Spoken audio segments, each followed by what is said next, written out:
I think I know the answer to this question. I'm going to pivot again back to inflation. As I said, we talk about it, and I think I know what you're going to say, but in this interview and in my researching your previous work, you've always seemed to emphasize that inflation is almost always, largely anyway, a monetary phenomenon, an increase in the money supply.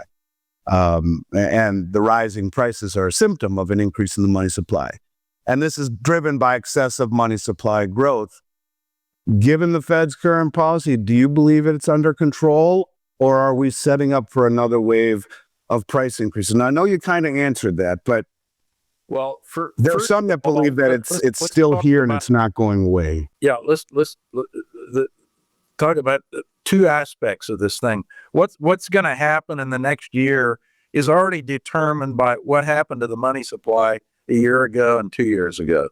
So forget about what they're doing with Fed funds. All of this stuff. It's just more or less minor noise that's in the system. Now, that's one aspect. Do I trust them that they're going to get off the roller coaster they put us on?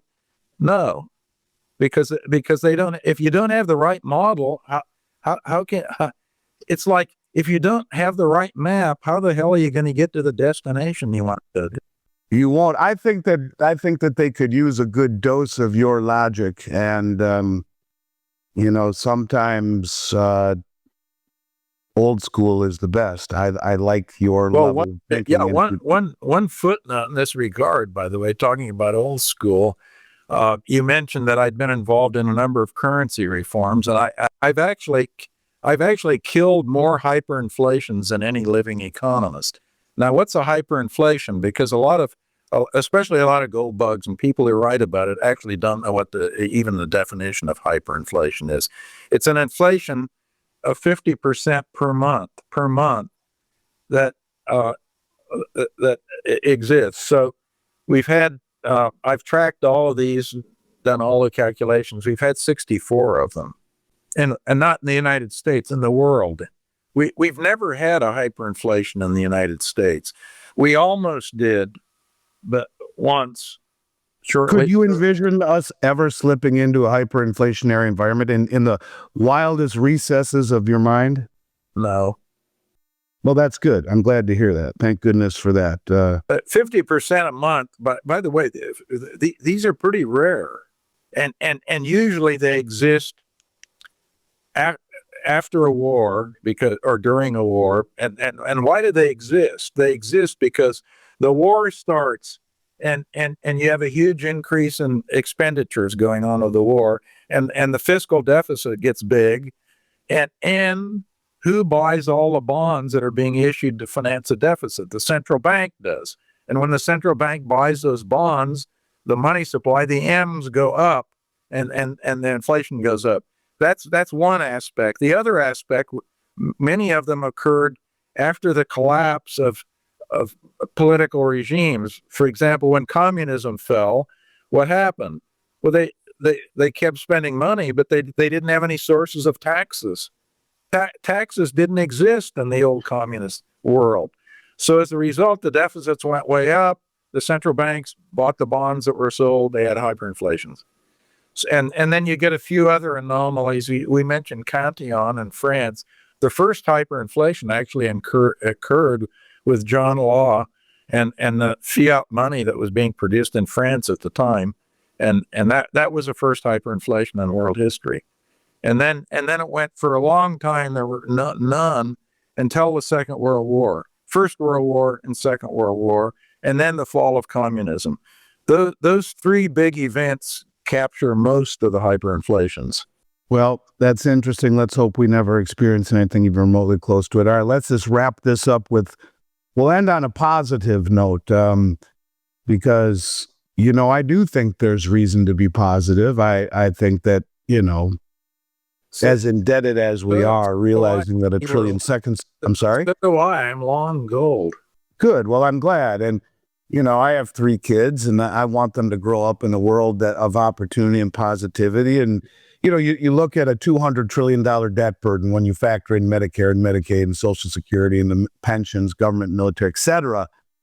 A trillion seconds ago was 31,688 years ago. There's a lot to be concerned about, and it won't be easy, but certainly enacting the right policies, maybe we can. So looking ahead, what would give you the most optimism about the global economy, and what policies or trends do you believe could drive sustainable growth and stability looking ahead?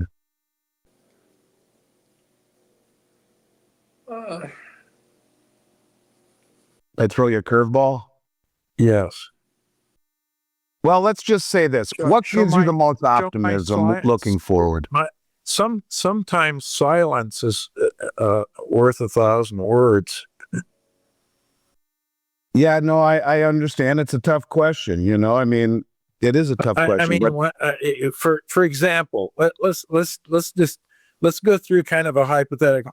The way this thing is running, it's like a seminar at Johns Hopkins University.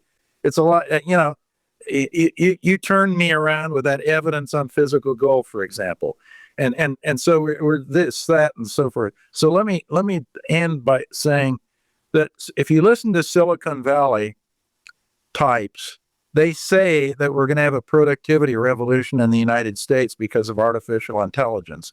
Well, this is just rubbish. They say that the potential growth rate in the United States now is a little over 2% per year.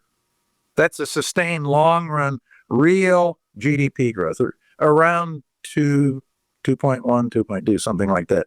The Silicon Valley types, the optimists, the artificial intelligence crowd that are talking their own book, by the way, they say 6%. We're going up to 6%. And I come back, and this is why I'm a little silent on the question that you asked. I'm saying there's no way. This is just not going to happen, because artificial intelligence, if you look at all the jobs in the United States, all the clerical jobs in the United States, only about 5% of those will be affected by artificial intelligence, which will improve their productivity tremendously. But if you run the numbers on 5% of the clerical work in the United States, you don't get potential GDP growth going up very much. It's kind of an epsilon effect. It's positive, but it's not going to revolutionize anything. Yeah, I'm a little concerned myself about AI, what it's going to do to the world and to all sorts of professions. I almost look at it differently. I don't think that it will. I think it will change the world more than anything, and I don't know if it will increase productivity across the board. Certainly for companies it could, but I don't know if it's going to increase productivity for the average person trying to find a curriculum for my daughter to focus on as she's going to college at Penn State University, finding things that hopefully will still be around in 4 or 5 years, like accounting. My son was an accountant. He works for me now, but who the hell needs to pay? Why does Price Waterhouse need to pay a kid $80,000 out of college to analyze a balance sheet for a real estate investment trust when AI can do it like that without the ramifications of an employee? I don't know. It's a scary time for sure, but lots to think about nonetheless. Speaking about accounting, I only have one prerequisite for students entering my economics courses. It's accounting. Economics is nothing more than a connection of a string of balance sheets. There's nothing more important than a balance sheet. We're talking now about, and that gets back into, you have to have a theory for everything. Well, the main theory for economics are balance sheets, basically. I agree. I've always thought it was the language of business. That's why I pushed my son in that direction.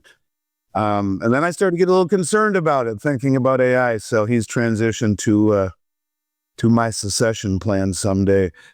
Steve, what's the best way for people to follow? You're a fascinating guy, and you're the kind of guy I'd like to sit with a glass of scotch in a library and talk for a few hours about some of the things that you've witnessed throughout your career. And I appreciate your candor and sharing a little bit with us. What is the best way for people to continue to follow your work moving forward? I think the best way, Andy, is for kind of real time is my Twitter account. The handle is @Steve_Hanke. And I've got the the third highest following of any economist in the world. So we've got about 787,000 and a half. We got to try to bump that up and get you up on the top two. Who are the top two, by the way? Well, Professor Krugman is number one by a huge margin. And number two is a guy named Nate Silver, who technically really isn't an economist, but he's a sharp pencil guy. Well, I did an interview with Professor Krugman, and I would say that you two are pretty much cut from the same cloth.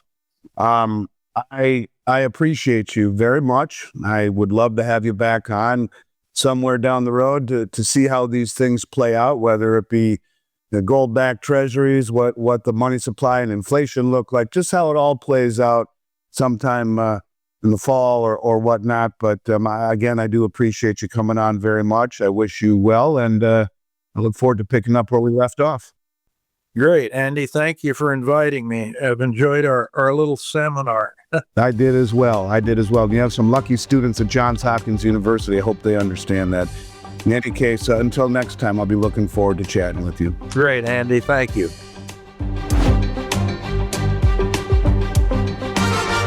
Little by Little with Andy Schechtman.